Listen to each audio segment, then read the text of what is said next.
नमस्कार विद्यार्थी मित्रांनो, कसे आहात सर्व? मस्त मजेत ना?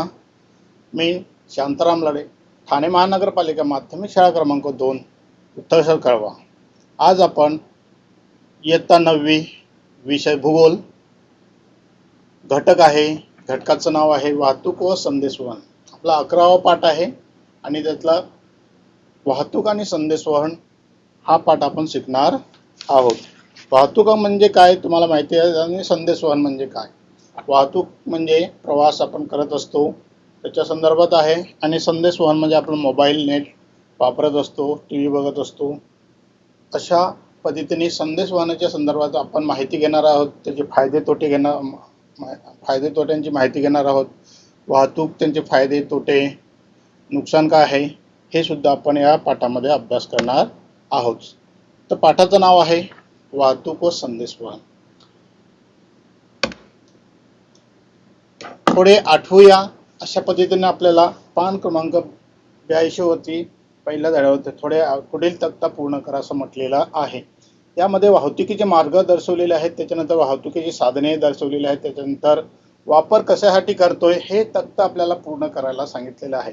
अभ्यासाच्या दृष्टीने, परीक्षेच्या दृष्टीने हे आपल्याला वगळलेलं आहे, परंतु आपल्या अंतर्गत शालेय स्तरावरती ह्याच्यावरती प्रश्न विचारले जाऊ शकतात.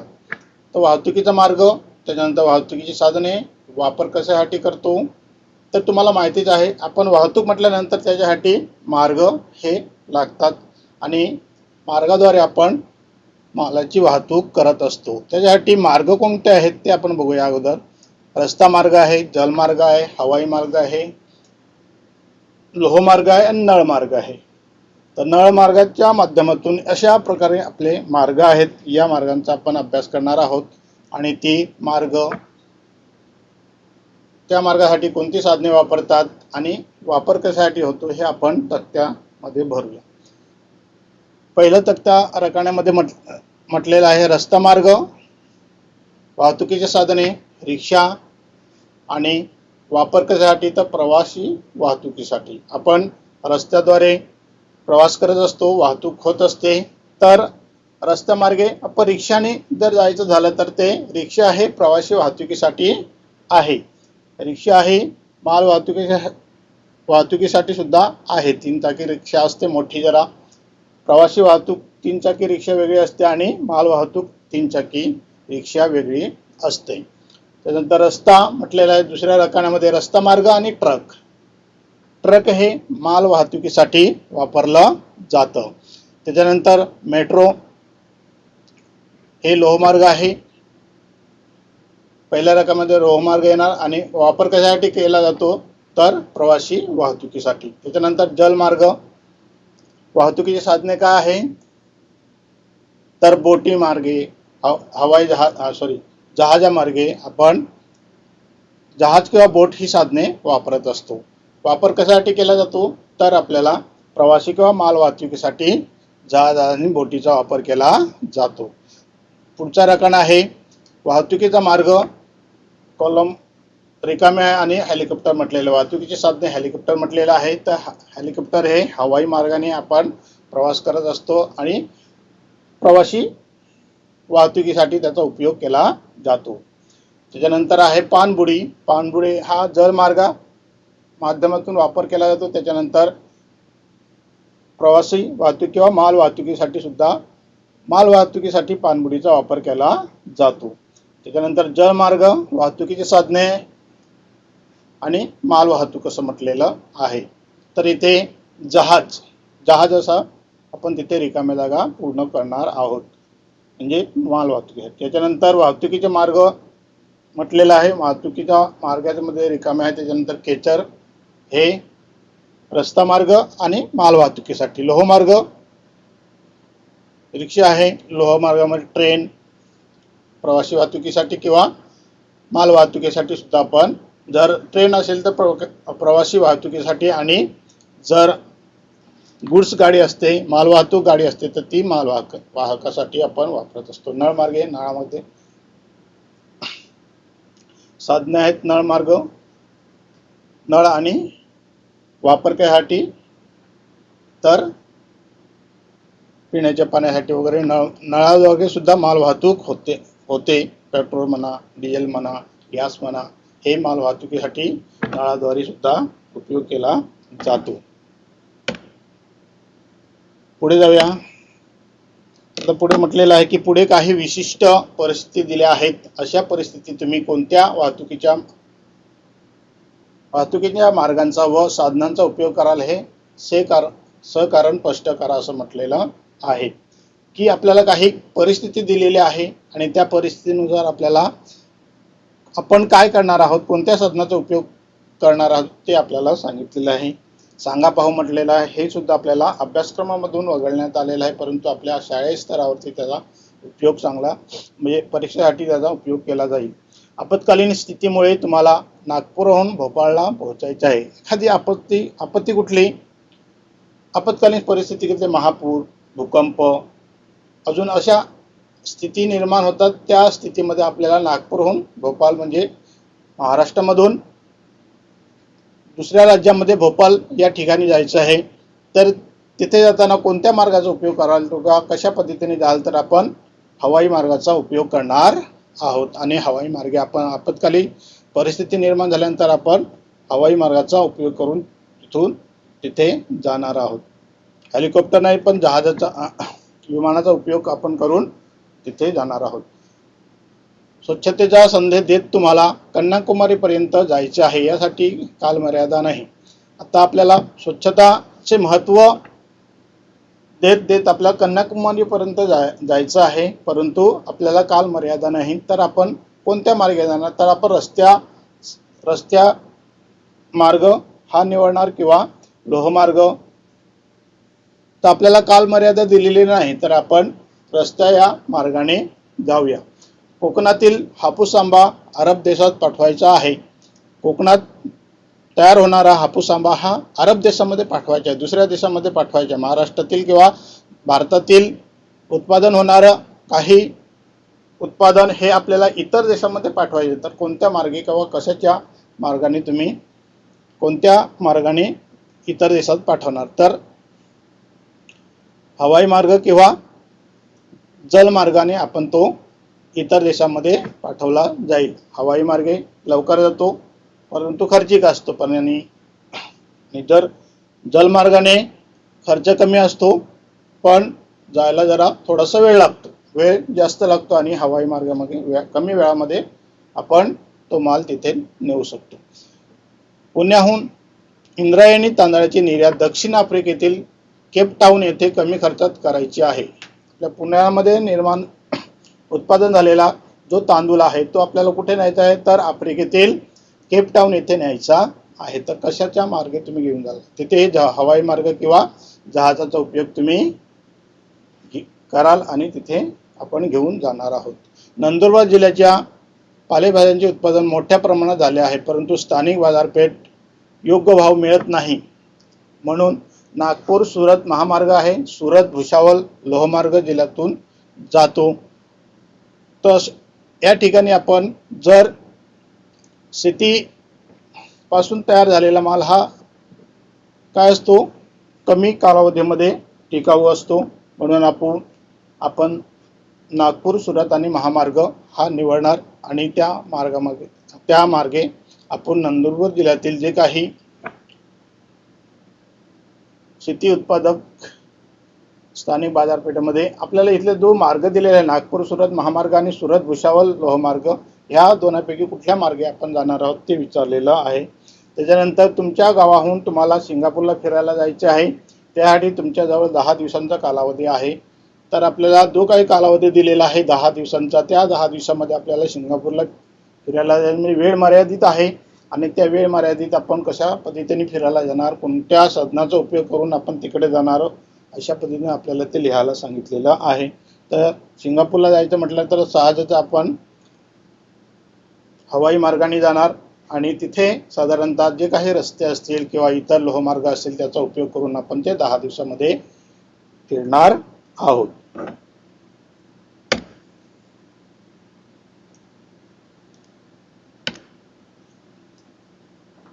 तर बघूया आपण वाहतूक आणि संदेशवहनाचं महत्त्व काय आहे, कशा पद्धतीने त्याचं आपल्या पाठामध्ये महत्त्व सांगितलेलं आहे, ज्याच्या संदर्भात आपण अभ्यास करूया.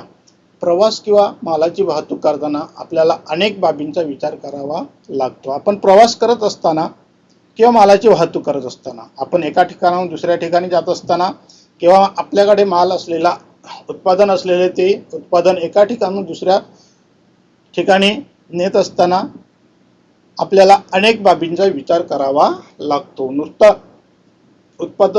उत्पादन एका ठिकाणाहून दुसऱ्या ठिकाणी किंवा आपल्याला प्रवास करायचा झाला तर एका ठिकाणाहून दुसऱ्या ठिकाणी जायचं म्हटल्यानंतर आपल्याला अनेक बाबींचा विचार करावा लागतो. हे तुमच्या लक्षात आले असेल. प्रवासासाठी विविध मार्ग व साधने उपलब्ध असल्यावर त्या पर्यायांचा विचार आपल्याला करता येतो.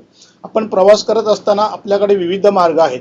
आता मगाशी आपण बघितलं की रस्ता मार्ग आहे, लोहमार्ग आहे, हवाई मार्ग आहे, जलमार्ग आहे. असे विविध मार्ग आणि उपलब्ध साधने, आपल्याकडे विविध उपलब्ध साधने असल्यावर त्या पर्यायाचा विचार आपल्याला करता येतो. रस्ते आहेत, लोहमार्ग आहे, जलमार्ग आहे, हवाई मार्ग आहे. हे मार्गाद्वारे वाहतूक करता येते. प्रश्न असा निर्माण होतो की आपण कोणत्या मार्गाद्वारे माल वाहतूक करू शकतो? तर आपण रस्ते मार्गाद्वारे सुद्धा वाहतूक करतो. लोहमार्ग, जलमार्ग, हवाई मार्ग. एका वाक्यामध्ये किंवा कारण्यामध्ये तुम्हाला प्रश्न विचारला जाऊ शकतो की आपण मालाची वाहतूक कोणत्या मार्गाद्वारे करू शकतो किंवा मार्गांची नावे लिहा. तर आपल्याला रस्ते मार्ग, लोहमार्ग, जलमार्ग आणि हवाई मार्ग ह्या 4 मार्गांची नावे लिहायची आहेत. ह्या मुद्द्यामध्ये आपल्याला महत्त्वाचं असं आहे की आपल्याला प्रवास करताना किंवा मालाची वाहतूक करताना आपल्याला अनेक बाबींचा विचार करावा लागतो. जर आपल्याकडे पर्यायी मार्ग किंवा विविध साधने उपलब्ध असल्यावर त्याच्यावर आपल्याला विचार करता येतो. आणि हा विचार करत असताना रस्त्याचा उपयोग करायचा की लोहमार्गाचे की जलमार्गाचा की हवाई मार्गाचा, याचा आपण विचार करणार आहोत आणि त्याद्वारे आपली वाहतूक करणार आहोत.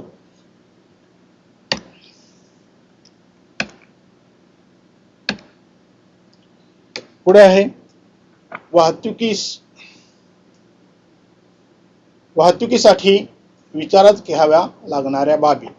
आता इथं आपल्याला वाहतूक करत असताना किंवा आपली एका ठिकाणाहून दुसऱ्या ठिकाणी जात असताना आपल्याला कोणत्या बाबी महत्त्वाच्या आहेत, कोणत्या गोष्टींचा आपल्याला विचार करायचा आहे हे आपण इथे बघणार आहोत.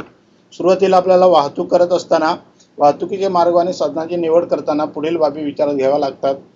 तर वाहतूक करत असताना अंतर किती आहे त्याचा आपण विचार करणार आहोत. त्याच्यानंतर त्या ठिकाणची प्राकृतिक रचना कशी आहे, तिथली प्राकृतिक रचना कशी आहे, चढ उताराचे सपाट आहे की तिथे जाण्यासाठी मार्ग कोणते आहेत, मार्ग आणि साधने.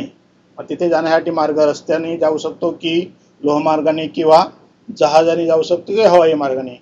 आणि त्यासाठी मार्ग तर आहेत, कोणते आहेत ते विचार करावा लागतो. त्याच्यानंतर कोणते साधने आहेत त्याचाही विचार करावा लागतो. त्याच्यानंतर त्या ठिकाणी बाजारपेठ कुठली आहे, कशा पद्धतीची आहे याचाही सुद्धा आपल्याला विचार करावा लागतो. त्याच्यानंतर तिथलं हवामान कसं आहे, त्या हवामानानुसार आपल्याला तिथं वाहतुकीचा मार्ग निवडत असताना करायचा आहे. तर तिथली असणारी जी वास्तू आहे तिचा सुद्धा आपल्याला विचार करावा लागतो. वेळेचं महत्त्व, त्यानंतर खर्च, कालावधी इत्यादी बाबी आपल्याला लक्षात घ्याव्या लागतात. आपल्याला प्रश्न विचारला जाऊ शकतो की वाहतुकीसाठी विचारात घ्याव्या लागणाऱ्या बाबी कोणत्या, ते आपल्याला परीक्षेला विचारला जाऊ शकतो. अशाच पद्धतीने आपल्याकडे स्लाइडवरती जो तक्ता किंवा पुस्तकात दिलेला आहे त्याच पद्धतीने असेल, परंतु काही क्रकाने नाव लिहिलेले असतील, काही क्रकाने आपल्याला भरायला विचारलेले असतील की प्राकृतिक रचना दिलेली असेल त्याच्यातलं मार्ग आणि साधने हा पर्याय दिलेला नसेल तिथे आपल्याला मार्ग आणि साधने, बाजारपेठ लिहिले असेल तर हवामान हा लिहिला नसेल तिथे आपल्याला हवामान असं लिहायचे आहे. तशा पद्धतीने आपल्याला प्रश्न विचारला जातो की वाहतुकीसाठी विचारात घ्याव्या लागणाऱ्या बाबी कोणत्या आहेत. प्रश्न सविस्तर उत्तर त्यामध्ये विचारला जाऊ शकतो किंवा आपल्याला 1 ते 2 मार्कासाठी हा प्रश्न विचारला जाऊ शकतो. वरील बाबी विचारात घेऊन प्रवास ह्या ज्या बाबी आहेत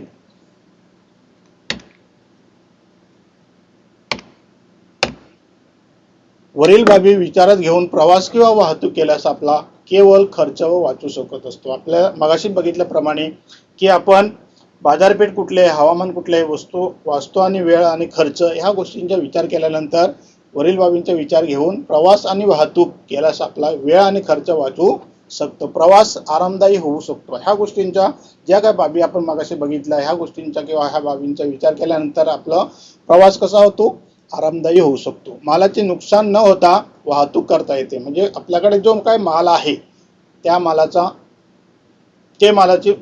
मालाचे नुकसान न होता वाहतूक करता येते। ग्राहकाला द्यावी लागणारी मालाची किंमत केवळ उत्पादन खर्चावर न ठरता उत्पादन खर्च व वाहतूक खर्च यावर ठरत असते।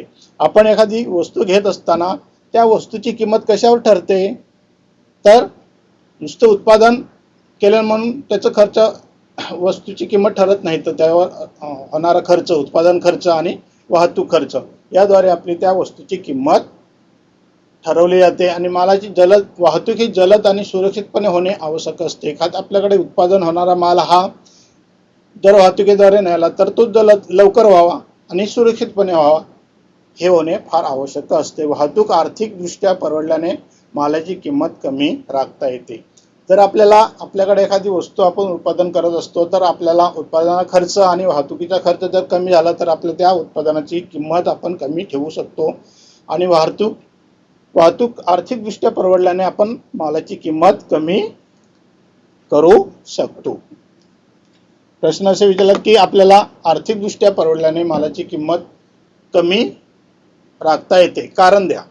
कारण आपल्याला असं म्हटलं आहे की उत्पादन होणारा खर्च आणि वाहतुकीचा खर्च हा जर आपल्याला आर्थिकदृष्ट्या परवडला तर आपण मालाची किंमत कमी करता येते। वाहतूक ही एक पायाभूत सुविधा आहे। आपल्याला वाहतूक ही काय आहे, पायाभूत सुविधा आहे। प्रश्न रिकाम्या जागामध्ये तुम्हाला पर्यायामध्ये विचारला जाऊ शकतो की टिंबटिंब ही एक पायाभूत सुविधा आहे की चूक की बरोबर मध्ये तुम्हाला विचारला जाऊ शकतो की वाहतूक ही एक पायाभूत सुविधा नाही किंवा आहे, अशा पद्धतीने प्रश्न विचारला जाऊ शकतो एका मार्कासाठी। वाहतूक टिंबटिंब ही एक पायाभूत सुविधा आहे, वाहतूक ही एक पायाभूत सुविधा आहे, वाहतूक ही एक पायाभूत सुविधा नाही, तर उत्तर लिहायचे वाहतूक ही पायाभूत सुविधा आहे। कारणासहित आपल्याला लिहायचं आहे। वाहतूक व्यवस्थेतील विकास हे देशाच्या किंवा प्रदेशाच्या विकासाचे एक मानक मानले जाते। काय म्हटलेलं आहे इथे, वाहतूक व्यवस्थेतील विकास, वाहतुकीचा विकास आहे काय आहे, देशाच्या किंवा प्रदेशाच्या विकासाचे एक मानक मानले जाते। वाहतुकीचे जे काही साधन आहे त्याचा विकास झाला तर प्रदेशाचा किंवा देशाचा विकास हा मानला जातो। म्हणून आता बहुतेक करून आपल्या भारतातील सर्व राज्यांमध्ये रस्ते मार्ग सुधारण्याचे काम हाती घेतलेले आहे की जर रस्ते झाले तर आपला प्रदेशाचा विकास होऊ शकतो। वाहतूक व्यवस्थेतील सुधारणामुळे प्रदेशात मालाची किंवा प्रवाशांची चलन क्षमता वाढत असते। असे वाहतूक रस्ते तयार झाले तर आपल्याकडे तयार होणारा माल हा आणि प्रवासाची चलन क्षमता वाढू शकत। तसेच उद्योगधंदे आणि बाजारपेठा यांचा विकास होत असतो। जर रस्ते आणि वाहतूक व्यवस्थित विकसित झाली तर बाजारपेठाचा विकास होतो आणि आर्थिक विकास सुद्धा होतो आणि आर्थिक विकासाला गती प्राप्त होते।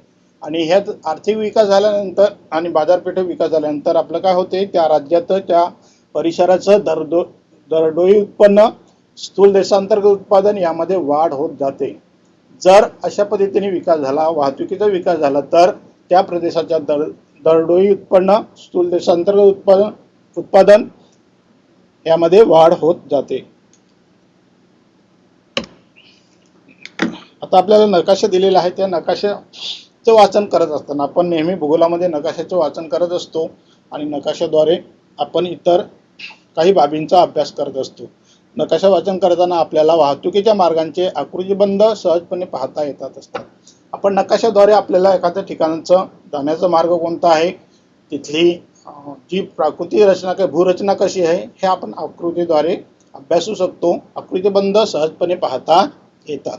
काही ठिकाणी वाहतुकीच्या मार्गांचे गडद जाळे असते, त्याच्यानंतर काही भागात विरळ जाळे असते। आपल्या आकृती नकाशाच्या माध्यमातून आपल्याला तिथे कोणत्या प्रकारचे मार्ग आहेत, लोहमार्ग आहेत की रस्ता मार्ग आहे की हवाई मार्ग आहेत हे आपण नकाशाचे वाचन करून आपण त्याचा अभ्यास करून तिथे जाऊ शकतो। काही भागात विरळ जाळे असते तर काही भागात गडद स्वरूपाचे जाळे असते किंवा काही ठिकाणी जास्त स्वरूपाचे, म्हणजे काही भागात तर वाहतुकीचे मार्ग उपलब्ध नसल्याचे आढळते। काही ठिकाणी काय, जे डोंगराळ प्रदेश आहेत या अशा ठिकाणी आपल्याला रस्ते जे आहेत ते फार कमी प्रमाणात आढळतात, तिथे काही मार्ग उपलब्ध नसल्याचे आपल्याला आढळते।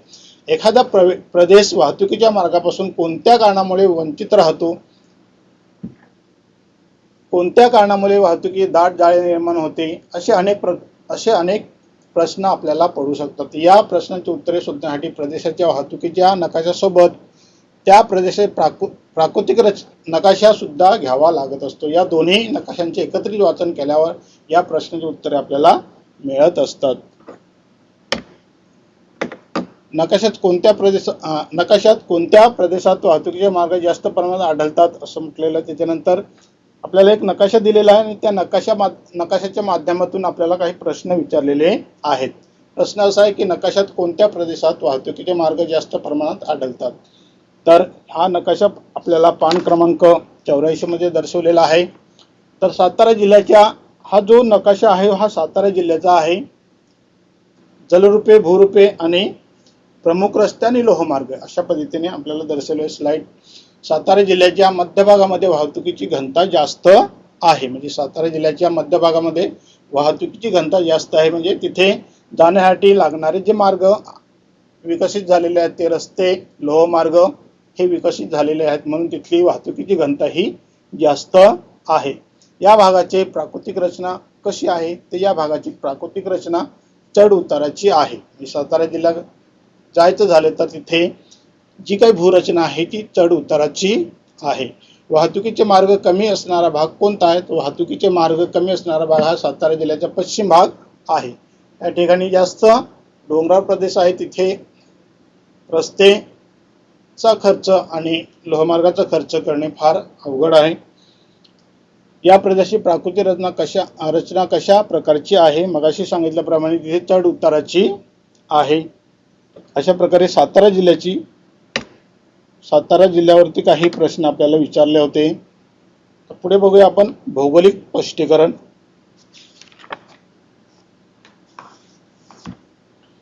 सातारा जिल्ह्याबद्दलच आपल्याला माहिती घ्यायची आहे की सातारा जिल्ह्याची प्राकृतिक रचना व प्रमुख रस्ते, लोहमार्ग नकाशा एकत्रित अभ्यासल्यास खालील बाबी सहज लक्षात येतील। मगाशी आपण नकाशाद्वारे अभ्यास केलेला आहे की नकाशा बघून काही प्रश्न विचारले होते, त्याचा आपण उत्तरे बघितली। आता आपण नकाशाच्या माध्यमातून सातारा जिल्ह्यातील प्राकृतिक रचना आणि प्रमुख रस्ते, लोहमार्ग नकाशा एकत्रित अभ्यासल्यास खालील बाबी सहज लक्षात येतील आपल्याला की सातारा जिल्ह्यातील पश्चिमेकडील बाजू सह्याद्री व त्याच्या उपशाखाने म्हणजे जास्त उंचीच्या प्रदेशात आहे, तेथील भूरचना चढ उताराची आहे। याच परिसरात कोयना धरणाचा शिवसागर हा विस्तीर्ण जलाशय पसरलेला आहे। इथं आपल्याला असं म्हटलेलं आहे की सातारा जिल्ह्याच्या पश्चिमेकडील बाजू कशी आहे, सह्याद्री स्वरूपाची आहे। त्याच्यानंतर त्या उपशाखाने म्हणजे जास्त उंचीच्या प्रदेशात आहे, तेथील भूरचना चढ उताराची आहे। याच परिसरात कोयना धरणाचा शिवसागर व विस्तीर्ण जलाशय पसरलेला आहे। कोयना जलाशय कुठे आहे, तर सातारा जिल्ह्यामध्ये आहे। इथे आपल्याला इतकं महत्त्वाचं आहे की कोयना धरण कुठे आहे, तर सातारा जिल्ह्यामध्ये आहे। जिल्ह्याच्या मध्य आणि पूर्वेकडील भाग त्या मानाने कमी आणि मध्यम उंचीचा आहे। जिल्ह्याच्या मगाशी आपण बघितलं की पश्चिमेकडील भाग हा जास्त उंचीचा आहे, परंतु जिल्ह्याचा पूर्वेकडील भाग हा कमी आणि मध्यम उंचीचा आहे। प्राकृतिक रचनेचा विचार करता सातारा जिल्ह्याचा पश्चिम भाग वाहतुकीच्या मार्गाचे जाळे विरळ आहे। जिल्ह्याचा पूर्व भाग वाहतुकीच्या मार्गाची घनता मध्यम स्वरूपाची आहे। आता इथे जी काही वाहतुकीचे मार्ग कशा पद्धतीने आहेत सातारा जिल्ह्यातील ते दर्शवलेलं आहे की प्राकृतिक रचनेचा विचार करता, म्हणजे सातारा जिल्ह्याचा विचार करता आपल्याला सातारा जिल्ह्यातील पश्चिम भागामध्ये वाहतुकीचे मार्ग जाळे कसे आहे, विरळ स्वरूपाचे आहे आणि जिल्ह्याच्या पूर्व भागामध्ये वाहतुकीच्या मार्गांची घनता मध्यम स्वरूपाची आहे। पुढे जाऊया। जिल्ह्याच्या पूर्व भागात काही वाहतुकीच्या मार्गांची घनता मध्यम स्वरूपाची आहे. जो काही सातारा जिल्ह्याच्या पूर्व भागामध्ये वाहतुकीच्या मार्गांची घनता मध्यम स्वरूपाची आहे, त्या मानाने जिल्ह्याच्या मध्य भागामध्ये जास्त घनता आहे. म्हणजे सातारा जिल्ह्याच्या मध्य भागामध्ये जी काही वाहतुकीची किंवा मार्गांची घनता कशी आहे, जास्त आहे. तुमच्या अशी लक्षात येईल की या भागातून एक राष्ट्रीय महामार्ग आणि लोहमार्ग गेलेला आहे. आपण नकाशाचे निरीक्षण केलं तर आपल्याला तिथे दिसतंय की एक सातारा जिल्ह्यातील मध्य भागातून राष्ट्रीय महामार्ग गेलेला आहे, त्याच्यानंतर लोहमार्ग सुद्धा म्हणजे रेल्वे सुद्धा गेलेली आहे आणि नॅशनल हायवे सुद्धा गेलेला आहे. या भागाला जोडणाऱ्या अनेक रस्त्यांचे जाळे इथे दिसत आहेत. आपल्याला नकाशामध्ये पान क्रमांक 84 मध्ये आपण बघितलं तर आपल्याला तिथे नकाशा दिसतो आणि त्या नकाशामध्ये रस्त्यांचे जाळे आपल्याला दिसते. यावरून प्राकृतिक रचनेच्या म्हणजेच डोंगर, दऱ्या, नद्या इत्यादीचा परिणाम प्रदेशातील वाहतुकीच्या मार्गांच्या विकासावर होत असतो. प्रदेशातील वाहतुकीच्या मार्गावर कोणत्या गोष्टींचा किंवा कोणत्या बाबींचा परिणाम होत असतो, तर डोंगर, दऱ्या, नद्या ह्या बाबींचा त्याच्यावर परिणाम होत असतो. हे तुमच्या लक्षात येईलच. पुढे जाऊया आपण. वाहतुकीच्या मार्गांचा व प्राकृतिक रचनेचा सहसंबंध असतो. प्राकृतिक रचनेच्या अभ्यासामुळे प्रदेशाची सुगमता आणि दुर्गमता लक्षात येते. मैदानी सखल प्रदेशात वाहतुकीच्या मार्गांच्या सोयी चांगल्या प्रकारे विकसित होऊ शकतात. त्या मानाने उंच सखल प्रदेशात त्यांच्या विकासावर मर्यादा येत असतात. इथं म्हटलेलं आहे की वाहतुकीच्या मार्गांचा आणि प्राकृतिक रचनेचा सहसंबंध असतो. आपल्याला रिकाम्या जागी किंवा चुटकी बरोबर मध्ये प्रश्न हा विचारला जाऊ शकतो. वाहतुकीच्या मार्गांचा व प्राकृतिक रचनेचा सहसंबंध असतो की नसतो, तर इथे आपल्याला कदाचित प्रश्न असतोच्या ठिकाणी नसतो असेल, तिथे आपल्याला दुरुस्त करून लिहायचं की वाहतुकीच्या मार्गांचा आणि प्राकृतिक रचनेचा सहसंबंध असतो. कारण प्राकृतिक रचनेच्या अभ्यासामुळे प्रदेशाची सुगमता आणि दुर्गमता लक्षात येते. मैदानी सखल प्रदेशात वाहतुकीच्या मार्गांच्या सोयी चांगल्या प्रकारे विकसित होऊ शकतात. त्या मानाने उंच सखल प्रदेशात त्यांच्या विकासावर मर्यादा येत असतात. अशा प्रकारे आपल्याला कारण लिहिता येईल. प्रश्न जर आला तर सकारण स्पष्ट करा म्हटल्यानंतर तिथे हा प्रश्न येऊ शकतो आणि तिथे आपल्याला कारण विचारलं जाऊ शकेल, तर ह्या आपल्याला कारण लिहायचं आहे. आता वाहतुकीचे महत्त्व आपल्याला इथे दिलेलं आहे. वाहतुकीचे महत्त्व कशासाठी आहे, तर वाहतुकीचे महत्त्व व्यापार, विस्तार व जाळे याच्यासाठी महत्त्व आहे. त्याच्यानंतर जलद औद्योगिकरण, वाहतुकीची सोय झाल्यानंतर आपलं जे काही उत्पादन आहे आपण जलद गतीने औद्योगिक ठिकाणी नेऊ शकतो. रोजगार संधीची उपलब्धता असते आणि औद्योगिकरणाचा विकास झाल्यानंतर तिथे रोजगाराची संधी उपलब्ध होते. त्याच्यानंतर क्षेत्रीय दुवा, तिथे केंद्रीय स्थान तयार होते. त्याच्यानंतर स्थल उपयुक्तता, त्या स्थळाला महत्त्व येतं, उपयुक्तता वाढते. जे काही दुर्मिळतेवर मात, जे काही तिथे समस्या असतील त्या समस्या दूर होतात जर वाहतुकीचे मार्ग विकसित झाले तर. प्रादेशिक असमतोल घट, जे काही विकसित प्रदेश आणि अविकसित प्रदेश आणि विकसित प्रदेश अशा प्रकारचे 3 प्रकारचे प्रदेश असतात. त्यामध्ये प्रादेशिक असमतोल घट असं म्हटलेलं आहे की तिथे जर अविकसित असेल तिथे विकसित प्रदेश होऊ शकतो किंवा पर्यटन विकास. पुढचा आहे मुद्दा पर्यटन विकास. याच्यासाठी आपल्याला वाहतुकीचे महत्त्व आहे. वाहतुकीचे महत्त्व आपल्याला मोठ्या सविस्तर उत्तर लिहामध्ये प्रश्न विचारला जातो की तुम्हाला वाहतुकीचे महत्त्व लिहा. टिपा लिहामध्ये सुद्धा आपल्याला प्रश्न येऊ शकतो. 2-3 मार्कासाठी ते आपल्याला 8 मुद्दे लक्षात ठेवायचे आहेत. व्यापार विस्तार व जाळे, जलद औद्योगिकरण, रोजगार संधीची उपलब्धता, क्षेत्रीय दुवा आणि स्थल उपयोगिता, दुर्मिळतेवर मात आणि प्रादेशिक असमतोल घट, पर्यटन विकास. अशा पद्धतीने आपल्याला ते जर टिप लिहामध्ये आले तर हे 8 मुद्दे लिहायचे आहेत आणि सविस्तर उत्तर लिहामध्ये आले तर आपल्याला थोडंसं सविस्तर उत्तर करून लिहायचं आहे. या मुद्द्यांच्या आधारे आपल्याला उत्तर लिहायचं आहे. तर काही आपल्याला पुस्तकामध्ये पान क्रमांक 83 मध्ये विचारलेलं आहे की माहित आहे का तुम्हाला, असं म्हटलेलं आहे. आणि हरित छन्नन हरिच्छन्न मार्ग म्हणजे काय? काही वेळेस मृत व्यक्ती अवयवदान केलेले असतात. अशा वेळेस दात्याच्या ठिकाणापासून गरजूपर्यंत असे अवयव तातडीने पोहोचवणे आवश्यक असते. अवयवांची वाहतूक करण्याच्या काळात सर्व प्रकारचे मार्ग विना अडथळा उपलब्ध करून देण्यात येतात.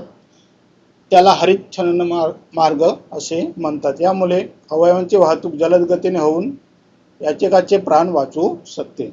हरिच्छन्न मार्ग म्हणजे काय की एखाद्या आपण आपला अवयव दान केलेले असतो आणि ज्याला गरजू ज्याला द्यायचे आहे किंवा ज्याला ज्याची गरज आहे अशा माणसाला ते वेळेत आणि सुरक्षितपणे पोहोचवण्याचं काम करत असतं. अशा वेळेस दात्याच्या ठिकाणापासून ज्याला गरज आहे तिथपर्यंत जे काही मार्ग असतात ते विना अडथळा उपलब्ध करून देतात आणि त्या अवयवांची वाहतूक जलद गतीने होऊन त्याचे प्राण वाचवू शकते. त्याला हरिच्छन्न मार्ग असे म्हणतात.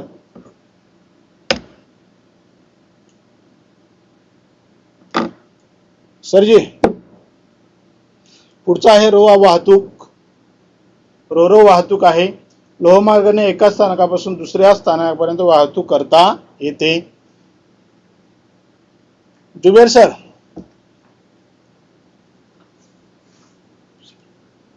एक स्लाइड पिशील.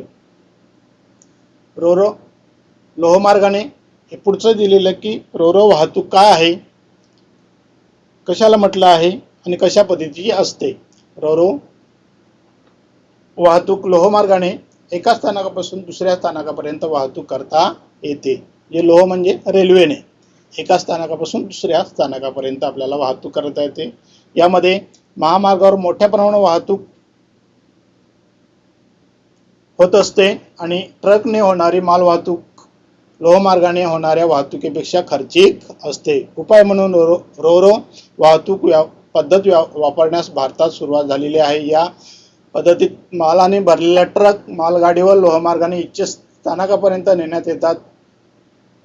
गंतव्य स्थानकापर्यंत प्रवास लोहमार्गाने केल्यामुळे वाहतुकीचा खर्च कमी होतो. चांगल्या ट्रकच्या वाहतुकीमुळे होणारा इंधनाचा खर्च होणारे नुकसान टाळता येऊ लागते. रोरो वाहतुकीची सुरुवात भारतात प्रथम कोकण रेल्वे मार्गाने झालेली आहे. म्हणजे रोरो वाहतूक ही ची सुरुवात कुठे झाली तर कोकणामध्ये. का तर तिथे जाण्यासाठी जे काही मार्ग आहेत रस्ते मार्ग हे अडथळ्याचे होते आणि रेल्वेने आपण काय एका मालगाडीवरती अनेक प्रकारच्या गाड्या एकत्र ठेवून आपण एका ठिकाणाहून एका स्थानकापासून दुसऱ्या स्थानकापर्यंत कमी खर्चामध्ये जाऊ शकतो. त्याच्याने काय होतं इंधनाचा खर्च वाचतो, प्रदूषण टाळता येते. पुढचा आहे संदेशवहन. आपण आता माल वाहतुकीचं महत्त्व बघितलेलं आहे. त्याच्यानंतर आपण संदेशवहन म्हणजे काय, संदेशवहन वाहतुकीप्रमाणे संदेशवहन हे देखील एक पायाभूत सुविधा आहे. मगाशी आपण बघितलं की माल वाहतूक ही सुद्धा एक पायाभूत सुविधा आहे. आधुनिक काळातील संदेशवहन किंवा माहितीचे देवाणघेवाण ही सुद्धा एक महत्त्वाची बाब मानली जाते. की आधुनिक काळामध्ये संदेशवहन व माहितीची देवाणघेवाण ही सुद्धा एक महत्त्वाची बाब मानलेली आहे. जसं मगाशी बघितलेलं आपण माल वाहतूक ही महत्त्वाची आहे, त्याच पद्धतीने संदेशवहन सुद्धा महत्त्वाचं आहे. आजच्या आधुनिक युगात कृत्रिम उपग्रह हे संदेशवहनाचे अत्यंत महत्त्वाचे आणि प्रभावी साधन आहे. आपल्या आता त्या नवीन युगामध्ये किंवा आजच्या आधुनिक युगामध्ये कृत्रिम उपग्रह हे संदेशवहनाचे अत्यंत महत्त्वाचे आणि प्रभावी साधन आहे. मोबाईलवर संदेशाचे आदानप्रदान होणे, दूरचित्रवाणी, संचार कार्यक्रम दिसणे, हवामान संदर्भात अद्ययावत माहिती मिळवणे इत्यादी गोष्टी कृत्रिम उपग्रहाद्वारे एकाच वेळेस करणे शक्य झालेले आहे. प्रश्न आपल्याला असा निर्माण होतो की तुम्ही कृत्रिम उपग्रहाद्वारे कोणत्या गोष्टींची माहिती तुम्हाला मिळते, तर मोबाईलवरचे संदेश आदानप्रदान होणे, दूरचित्रवाणी, संचार कार्यक्रम दिसणे, हवामान संदर्भात अद्ययावत माहिती मिळवणे इत्यादी गोष्टी आपण कृत्रिम उपग्रहाद्वारे एकाच वेळेस करणे शक्य झालेलं आहे किंवा आपण त्याचा उपयोग घेत असतो. हे आपल्याला आपल्या पुस्तकातील काही चित्र दर्शवलेले आहेत. आकृती 11.1 मोबाईल टॉवर आहे. त्याने मुख्य टपाल कार्यालय मुंबईचं दर्शवलेलं आहे. त्याच्यानंतर वृत्तपत्र विक्री केंद्रे हे अशा पद्धतीने आपल्याला चित्र तिथे आहे पुस्तकात बघायला मिळतात. संदेशवाहनीच्या सुविधा आता मोठ्या प्रमाणात विकसित झालेल्या आहेत. तर मगाशी आपण बघितलेलं की संदेशवहन का आहे आणि संदेशवहन कशाला म्हणतात आणि त्याची तर संदेशवहनाची सुविधा आता मोठ्या प्रमाणात विकसित झालेली आहे. आपण बघतोच, अनुभवतोच, प्रत्यक्ष त्याचा वापर सुद्धा करत असतो. ही सुविधा फक्त दूरध्वनीवरून बोलणे किंवा संदेश पाठवण्यापुरती राहिलेली नसून आपण आता व्हिडिओ कॉलिंग देखील करू शकतो. त्याचप्रमाणे व्हिडिओ कॉन्फरन्सिंग द्वारे एकाच वेळेस अनेकांशी बोलू शकतो. हे संदेशवहनाचे महत्त्व आपल्याला इथे दिसतं की फक्त आपण कॉलिंग करत नाही तर आपण आता व्हिडिओ कॉलिंग सुद्धा करू शकतो किंवा व्हिडिओ कॉन्फरन्सिंग सुद्धा करू शकतो. संदेशवहनाची अशा फायद्याबरोबर अनेक तोटे सुद्धा आहेत. आंतरजालाद्वारे अनेक गुन्हे होत असतात. जसे फायदे आहेत संदेशवहनाचे तेवढे तोटे सुद्धा आहेत. गुन्हे होत असतात. उदाहरणार्थ ईमेल, संकेतस्थळ हॅकिंग, फसवणूक, चोरी, सायबर हल्ले, युद्ध, आतंकवाद इत्यादी माध्यमे माहितीची चोरी, आर्थिक फसवणूक, महत्त्वाचे संकेतस्थळावर आक्रमण अशा प्रकारचे धोके संभवतात. म्हणजे जसे संदेशवहनाचे आपल्याला फायदे आहेत तसे तोटे सुद्धा आहेत. त्यामुळे आंतरजालावर सामाजिक माध्यमाचा वापर करताना खूपच काळजी घेणे आवश्यक असतं. म्हटलेलं संदेशवहनाचे जेवढे फायदे आहेत तेवढे तोटे सुद्धा आहेत. आता तोटे कुठले आहेत तर ईमेल, संकेतस्थळ हॅकिंग, फसवणूक, चोरी, सायबर हल्ले, युद्ध, आतंकवाद इत्यादी हे संदेशवहनाचे काय आहेत धोके आहेत. त्याचप्रमाणे चोरी होते, आर्थिक फसवणूक होते, महत्त्वाचे संकेतस्थळावर आक्रमण होते. हे तोटे आहेत, संदेशवहनाचे तोटे आहेत. तर आपल्याला एक आकृती आहे आपल्या पुस्तकामध्ये पान नंबर 86 वरती आकृती 11.6 मध्ये सायबर सेल यांची प्रतिमा दाखवली आहे. हे हल्ले विविध देशादरम्यान होताना दिसत आहेत. यावरून तुम्हाला जागतिक आंतरजालावरील सायबर व युद्धाचा अंदाज करता येईल. याच्यावरून आपल्याला जे काही हल्ले दर्शवलेले आहेत एका देशाहून दुसऱ्या देशावरती जगाचा नकाशा आहे, त्या जगाच्या नकाशावर होणारे हल्ले आणि ज्या काही समस्या आहेत त्या इथे दर्शवलेल्या आहेत. अशा पद्धतीने आपल्याला पुढे बघायचे आहे की लोहमार्ग आणि रस्ते मार्ग.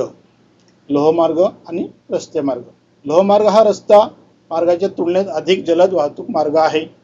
रस्ते मार्ग हा लोहमार्गाच्या तुलनेत कमी जलद वाहतूक मार्ग आहे. फरक स्पष्ट करामध्ये आपल्याला प्रश्न विचारला जाऊ शकतो. तर अशा पद्धतीने आपल्याला त्याचा फरक स्पष्ट करून लिहायचा आहे. लोहमार्गाचे जाळे हे रस्ते मार्गाच्या जाळ्याच्या तुलनेत कमी दाट आहे. म्हणजे रस्ते मार्गाचे जाळे हे लोहमार्गाच्या जाळ्याच्या तुलनेत अधिक दाट आहे. लोहमार्गावर वाहतूक कोंडीची समस्या उद्भवत नाही. रस्ते मार्गावर वाहतूक कोंडीची समस्या उद्भवू शकते. लोहमार्गावरील वाहतुकीमुळे प्रदूषणाची समस्या निर्माण होत नाही आणि रस्ते मार्गावरील वाहतुकीमुळे प्रदूषणाची समस्या निर्माण होते.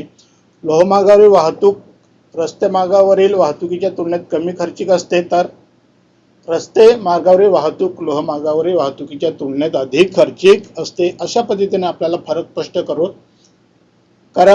करून लिहायचे आहे. लोहमार्ग आणि रस्ते मार्ग हा आपल्याला फरक स्पष्ट करा अशा पद्धतीने प्रश्न येऊ शकतो. पुढचा आहे वाहतूक आणि संदेशवहन. हे फार महत्त्वाचं आहे की आपल्या धड्याला रिलेटेड हा प्रश्न आहे. वाहतूक आणि संदेशवहन. वस्तूची देवाणघेवाण आणि प्रवाशांचे एका ठिकाणाहून दुसऱ्या ठिकाणी येणे जाणे या सेवेने शक्य होते ती सेवा म्हणजे वाहतूक होय. आणि माहितीचा एका ठिकाणाहून दुसऱ्या ठिकाणी देवाणघेवाण ज्या सेवेने शक्य होते ती सेवा म्हणजे संदेशवहन होय. इथे आपल्याला वाहतुकीची थोडक्यात व्याख्या ही सांगता येते आणि फरक स्पष्टमध्ये लिहिता सुद्धा येते. तर वाहतूकमध्ये काय आहे? बस, ऑटो रिक्षा, ट्रक, आगगाडी, मालगाडी, बोट, जहाज, हेलिकॉप्टर, विमान इत्यादी वाहतुकीची साधने आहेत. त्याच्यानंतर संदेशवहनासाठी काय कुठले साधने तर वर्तमानपत्रे, आकाशवाणी, दूरदर्शन, दूरध्वनी, आंतरजाल, मोबाईल फोन, टपाल, पत्र इत्यादी संदेशवहनाची साधने आहेत. संदेशवहनाची साधने कोणती तुम्हाला लिहा असा प्रश्न आला तर अशा पद्धतीने आपल्याला लिहायचे आहेत की वर्तमानपत्रे, आकाशवाणी, दूरदर्शन, दूरध्वनी, आंतरजाल, मोबाईल फोन, टपाल, पत्र हे आपल्याला लिहायचे आहेत. त्यानंतर वाहतूक सेवेत वाहतूक कोंडी, अपघात किंवा ध्वनी प्रदूषण, हवेचे प्रदूषण इत्यादी समस्या उद्भवतात. वाहतुकीमध्ये कुठल्या समस्या उद्भवतात तर वाहतूक सेवेत वाहतूक कोंडी, अपघात, वाहतूक कोंडी म्हणजे आपण त्याला ट्रॅफिक म्हणतो, ध्वनी प्रदूषण, हवेचे प्रदूषण इत्यादी समस्या उद्भवतात. तर संदेश वहन सेवेमध्ये माहितीच्या प्रसारणातील तांत्रिक अडथळे, हॅकिंग, सायबर गुन्हे इत्यादी समस्या उद्भवत असतात. अशा प्रकारे आपला वाहतूक आणि संदेशवहन हा पाठ इथे संपलेला आहे. तुम्हाला पाठ हा समजलेला असेल. महत्त्वाचे जे काय आहे ते आपण बघितलं.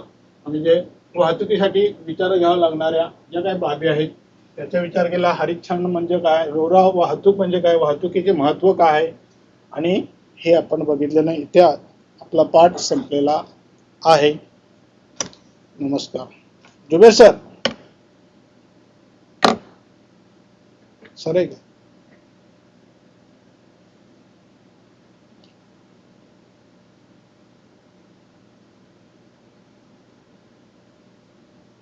स्टॉप कर दो ना. कितना टाइम हुआ?